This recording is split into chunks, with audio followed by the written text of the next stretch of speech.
যে আজকে রবিবারের বাজারে ইলিশ মাছ এনেছিল তোমাদের দাদা, তো রান্না হয়েছে। তো এখন খাওয়া দাওয়া হবে, মাঠটা পাঠিয়ে দেবো, আমরা রেডি হয়েছি, খাবো। তুমি কি কি তৈরি করেছো বলো, দেখাও।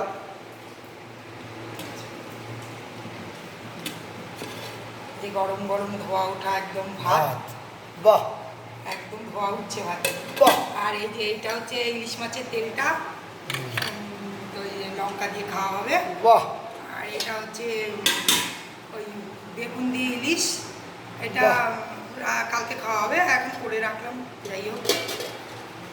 আর এটা হচ্ছে নারকোল ইলিশ, এটা বাংলাদেশের বরিশালের রান্না। নারকোল ইলিশ, নারকোল বাটা দিয়ে আর সর্ষে পোস্ত দিয়ে, কাঁচা লঙ্কা বাটা দিয়ে।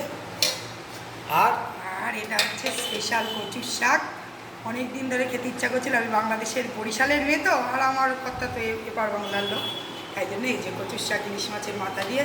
এবার মায়ের খাবারটা বেড়ে দিই, মাকে দিয়ে আসো। আমাদের টুকু মিস্টারকে দেখাও, কোথা থেকে খেতে বসে পড়েছে, একদম হাত নাড়িয়ে দে। বাহ। ওর খাওয়া প্রিয় খুব। তাহলে আজকে মায়ের খাবারটা দিয়ে আসো। আজকের মতো এখানে ইতি। খাবার পরে ব্লকে দেখা না, মায়ের ভাতটা বেড়ে দিই, এটার মধ্যে বেড়ে দিই, তুমি দিয়ে আসো। ঢেলে দিয়ে। দেখো মায়ের ভাত ঠিক আছে। ঠিক আছে, ঠিক আছে।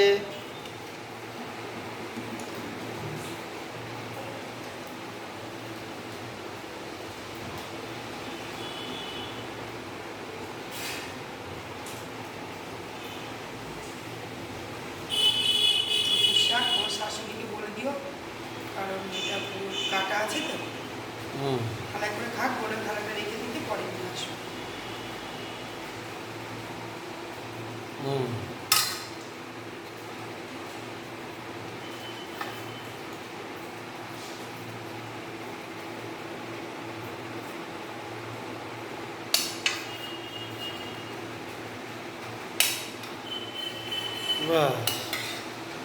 শশা, মা লঙ্কা খাবে, উনি তো লঙ্কা খান না।